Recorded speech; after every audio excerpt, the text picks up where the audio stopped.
Sir. Sir. Sir Patidongan, sir. Hi, Dondon. Hi, sir. Sir, kamusta? Anong At bakit po kayo pakay po? nandito ngayon?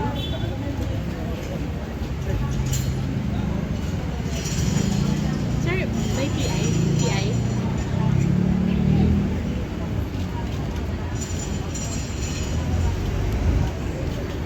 Ma, Sir, ano meron? we will give a comment at the proper time. Sige, sir. Hi sir, bakit po nandito kayo ngayon sa DOJ? Ano po ba ang preliminary investigation na dadaluhan nyo? May kaugnayan po ba sa recantation po sa Manila RTC o rape case?